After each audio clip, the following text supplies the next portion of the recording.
كانوا قليلا من الليل ما يهجعون وبالأسحار هم يستغفرون. بسم الله الرحمن الرحيم.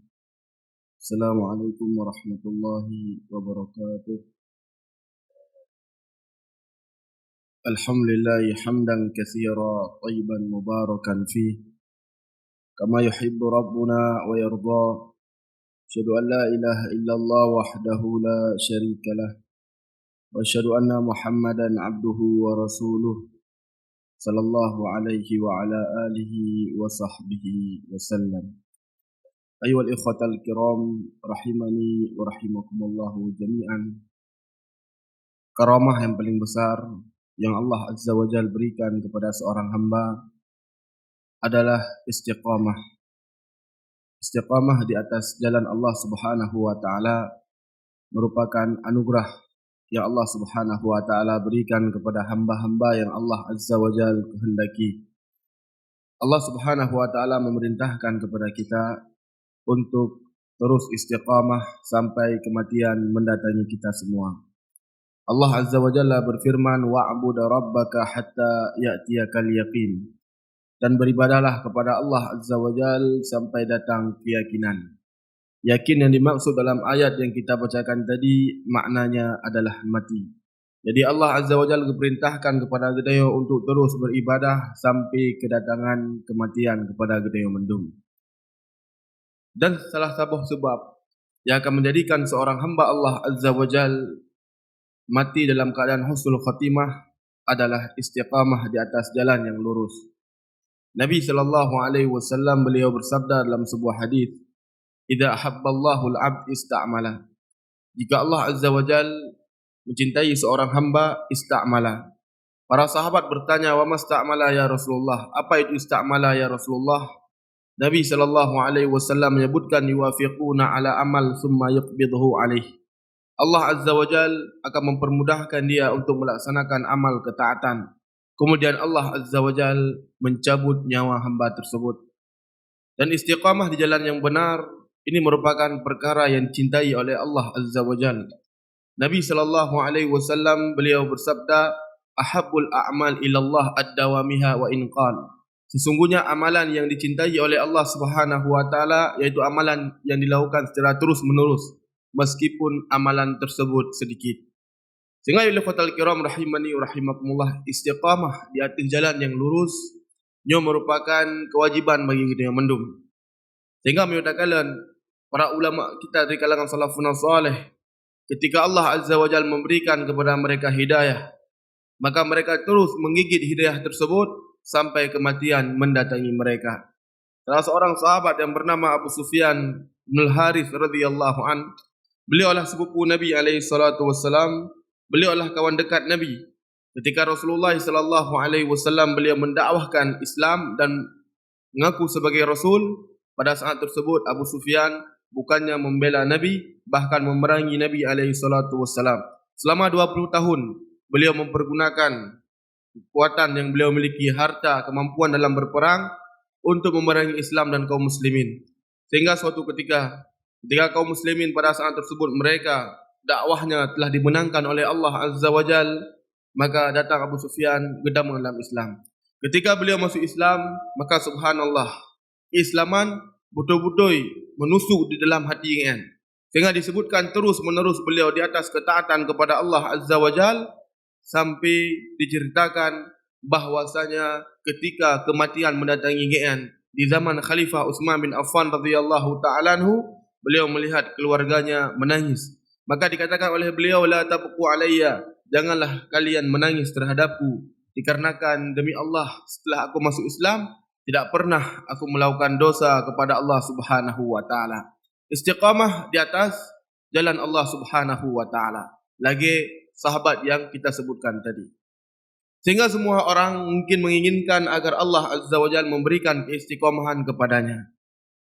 Salah satu sebab yang disebutkan oleh para ulama yang akan menjadikan seorang hamba Allah Azza wa Jalla istiqamah adalah introspeksi diri. Introspeksi diri Ia merupakan sebab siro hamba Allah Azza wa Jal akan istiqamah di jalan yang lurus. Gekalan kiban keadaan roh, bukan dari kalangan ahlul ta'at ataukah dari kalangan ahlul maksiat.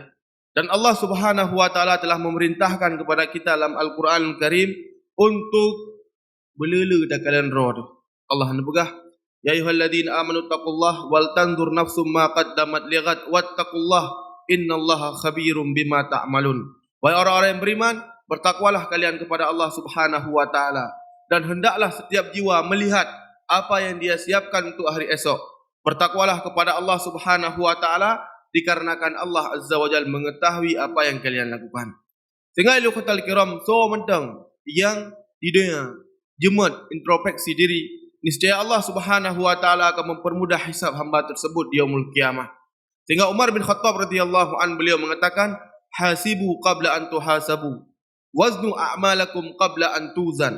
Kata Umar bin Khattab radhiyallahu ta'ala anhu, hisablah diri kalian sebelum kalian kelak dihisab oleh Allah Azza wa Jalla di yaumul qiyamah. Kemudian kalian timbangkan amal kalian sebelum hendaklah kalian timbangkan amal kalian di dunia sebelum untuk di yaumul qiyamah ditimbang amalan dayung oleh Allah Subhanahu wa taala. Sehingga introspeksi diri merupakan amalan yang sangat mulia. Sehingga jika kita melihat para ulama kita dari kalangan salafun salih, dalam keadaan amal mereka sangat banyak, namun introspeksi diri mereka subhanallah. Diriwayatkan dalam sebuah asar yang sahih, Umar bin Khattab radhiyallahu ta'ala anhu seorang dirinya dalam sirah khalifah yang sangat malim, dan beliau telah dijamin oleh Nabi SAW sebagai penghuni surga. Ketika beliau ditusuk oleh salah seorang majusi yang bernama Abu Lu'lu', kemudian beliau dibawa ke rumahnya. Ketika beliau sadar, beliau bertanya kepada para muslimin, dan kepada kaum muslimin, karena pada saatnya Umar tengah bersolat, kemudian ditop oleh Abu Lu'lu' al-Majus. Umar radhiyallahu ta'ala anhu beliau bertanya, qad sallan nas, apakah manusia mereka sudah solat? Maka dijawab, na'am. Kemudian beliau solat dalam keadaan ru darah, bakpru ya. Kemudian beliau memanggil Abdullah bin Abbas. Beliau mengatakan, ya Ibnu Abbas, idhab fanzur hal hum farihun bimauti am hadana. Wahai Ibnu Abbas, engkau keluar, kemudian engkau lihat manusia, apakah mereka senang dengan keadaanku ataukah mereka sedih? Maka Abdullah bin Abbas radhiyallahu ta'ala anhu beliau keluar, kemudian beliau melihat keadaan manusia dan beliau kembali dan mengatakan kepada Umar bin Khattab radhiyallahu ta'ala anhu, beliau mengatakan, ya Amiril Mukminin, sungguh lun kalun tubit, kemudian lun kalan manusia, tidaklah aku dampati mereka kecuali mereka bersedih atas apa yang menimpamu.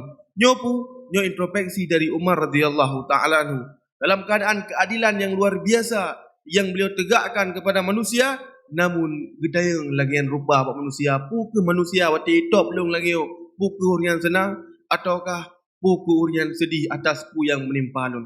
Sehingga Umar bin Khattab radhiyallahu ta'ala anhu dalam riwayat yang lain, beliau bahkan pernah menyebutkan, jika ada yang menyeru dari langit, seluruh kalian masuk dalam surga kecuali satu orang, maka kata Umar, aku takutkan satu orang tersebut adalah saya. Introspeksi diri yang luar biasa dari Umar bin Khattab radhiyallahu anhu. Dan menansib sahabat Nabi sallallahu alaihi wasallam yang lain, Abdullah bin Mas'ud radhiyallahu ta'ala anhu, salah seorang sahabat yang paling paham tentang Al-Quran Karim. Ketika beliau sakit yang mengantarkan beliau kepada kematian, datang seorang lelaki kepada beliau kemudian mengatakan, kaifa asbahta ya Abu Abdurrahman? Bagaimana keadaan engkau wahai Abu Abdurrahman? Abu Abdurrahman merupakan kunyah Abdullah bin Mas'ud. Kata Abdullah bin Mas'ud radhiyallahu ta'ala anhu, asbahtu bi ni'matillahi wa ikhwana. Aku dalam keadaan sehat, dalam keadaan mendenggebi kenikmatan dari Allah Subhanahu wa taala. Kemudian Abdullah bin Mas'ud radhiyallahu ta'ala anhu beliau ditanya, "Madza tashtaki?" Qala ashtaki dhunubi. Yang ron keluhkan pada hari ini, yang aku keluhkan adalah dosaku. Wa madza tantahi, dan apa yang engkau harap? Ya aku harap, kata Abdullah bin Mas'ud radhiyallahu ta'ala anhu, adalah ampunan Allah Azza wa Jalla. Dalam riwayat yang lain adalah maghfirah dari Allah Subhanahu wa taala, rahmat dari Allah Azza wa Jalla. Sehingga ya ikhwatal kiram rahimani wa rahimakumullah jami'an, riwayat-riwayat yang kita sebutkan tadi menjelaskan kepada gedeo tentang pentingnya bagi gedeo mandum untuk tak introspeksi diri gedeo. Sejauh mana ketaatan yang kita lakukan, sejauh mana kebaikan yang kita lakukan, sehingga tengok je tahu kuro tu. Baik terlalu tahat lambung terkadang nak pegah apa, baik terlalu tahat gawat lah dalam keadaan tak bertindak dan semisalnya, maka hendaklah dia tak kalan diri kita yang. Karena terkadang ada sebagian orang pegah apa cula-cula, padahal dia tak kalan iban khidmat urian kepada sunnah Nabi alaihi salatu wasalam adalah orang yang hendak dapat bis. Terkadang sunnah Nabi alaihi salatu wasalam hana dilakukan, maka yang lebih sangat-sangat aneh ketika daripada orang-orang yang lengan rupa dia ajak alam kaum muslimin untuk mengikuti apa yang urian fikirkan. Makanya merupakan sebuah kesalahan yang luar biasa. Sehingga liukhatal kiram rahimani wa rahimakumullahu jami'an, hendaknya bagi kita untuk memperbanyak introspeksi diri, karena seorang hamba Allah Azza wa Jal, jika mereka hiasi diri mereka dengan introspeksi diri kepada Allah Subhanahu wa taala, niscaya Allah Azza wa Jalla akan memberikan kepada mereka kemenangan di dunia, dan Allah Azza wa Jalla akan memberikan kemenangan mereka di akhirat. Mungkin hanya ini yang bisa kita sebutkan. Lebih dan kurang saya mohon maaf. Subhanakallahumma rabbana bihamdik, asyhadu an la ilaha illa anta astaghfiruka wa atubu ilaik. Assalamualaikum warahmatullahi wabarakatuh.